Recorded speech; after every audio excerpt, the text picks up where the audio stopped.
Hello everyone. In this video we will see how we can use ClickUp for project management. Now open up your team space. Now select the Create Space option in the side panel. Now name your space. Choose an icon and write description if you want to. Now use a template and select a project management template. Now use the template. Now click on the overview option. Then select a listed item. Now you will see many tasks. Click on the task to edit its property. You can change its status. Add assignees if you want to.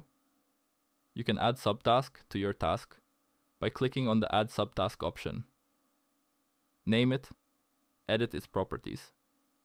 You can change the view if you want to. You can add starting and end date. Change the color if you want to.